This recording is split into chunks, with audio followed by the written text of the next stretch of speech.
Welcome. In this video, we're going to talk about flow. So last time we talked about the tailbone being the center of our focus for a nice structured body, right? So we need a nice structure, again, solid structure with which to move.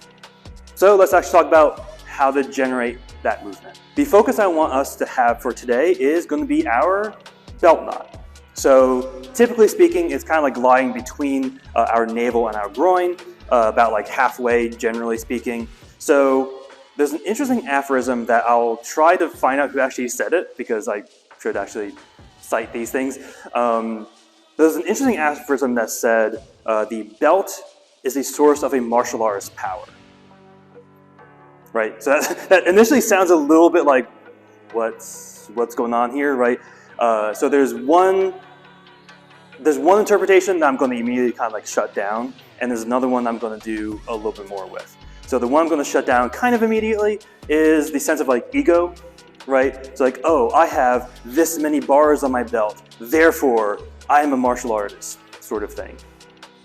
No, right? So as you can imagine, there are martial artists who have like all the stripes in the world who couldn't fight their way out of a wet paper bag.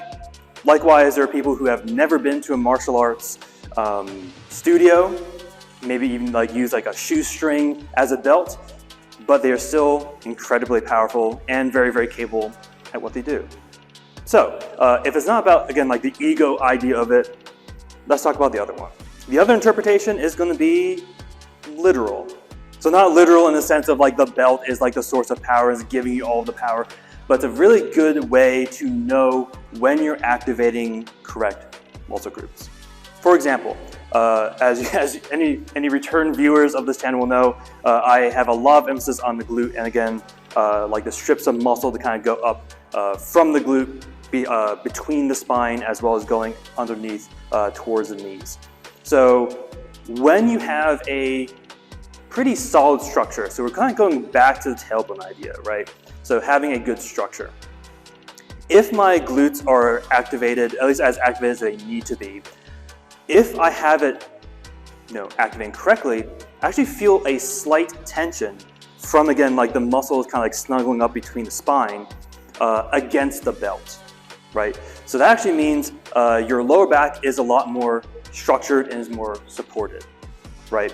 As you can probably tell, like even sitting at a desk for a prolonged period of time, your lower back is like one of the first things to go, and it's really key. If you ever damaged your lower back, you certainly know how much you use it. So we want to both prevent that as well as be grateful for the support that we actually get from it.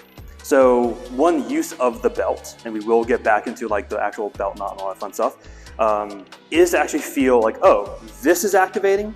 And by having it like actually press into the body a little bit in the front as well, you can actually kind of feel when you're using your lower core to actually like drive punches, uppercuts. We can actually obviously do sword stuff, right?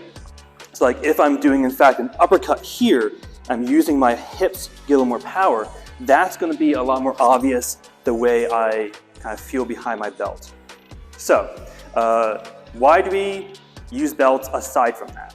Aside from the obvious, where we can just kind of look at someone, see the color and the number of stripes on the belt, and know where they are with regard to curriculum, which is a very, like, from a bureaucratic point of view, belts are really useful.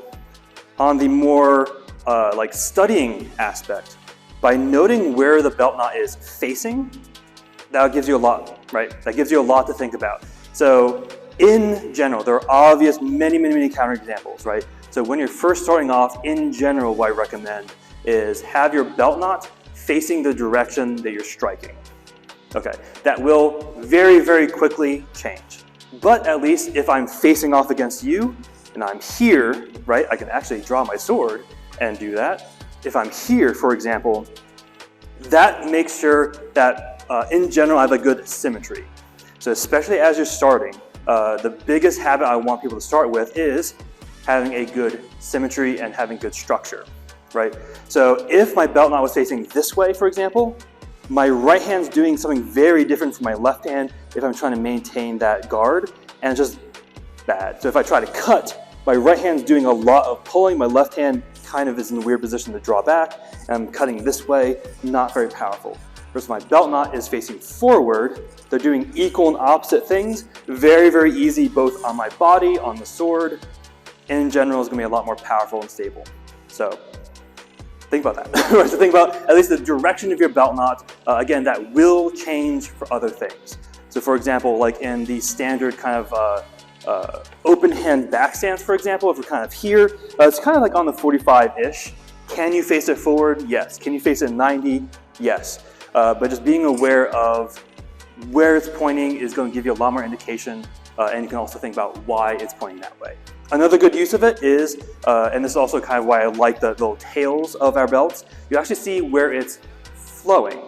So I think it's a little bit easier to see when I'm doing like punches and stuff like that. So if we're kind of here, and I'm kind of like using my whole hip to drive into a punch, I can see the belt moving, right?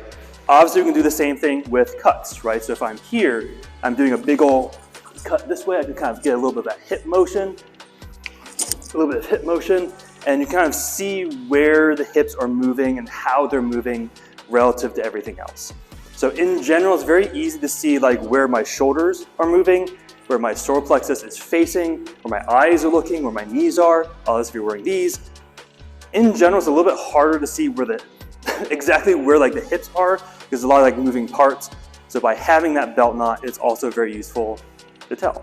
However, so can you do all these things without a belt?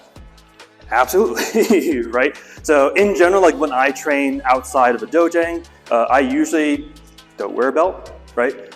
So what I want you to think about is still that location though, right? So kind of like that space between your upper hips, right? I'm really great with anatomy, guys.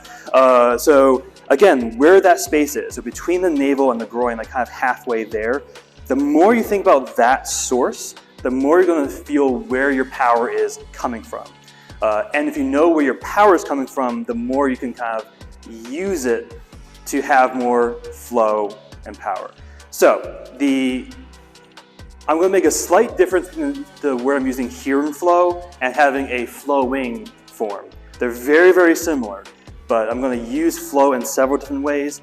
So one way is in fact having good flow, right? So what that can mean is like, okay, I can easily transition maybe from this uppercut into a diagonal cut, for example, or if I'm going same kind of moves just without moving, 1, 2, again, using the hips, have a nice smooth transition, even if I'm moving into another move, right? So yes, this will give you that fluidity as well. Another way I want you to think about that is, this is like the source of a lot of your power, just like how the aphorism said. So I want you to think about having that power flow towards your limbs or towards wherever they're needed.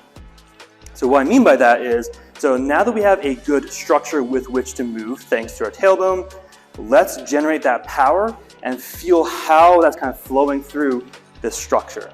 So using that belt knot, kind of feeling how you can move into like a short stance or even like an uppercut punch, how that can move, how they can augment kind of down flow into the sword, the nice powerful uppercut. I really like uppercuts for some reason, right?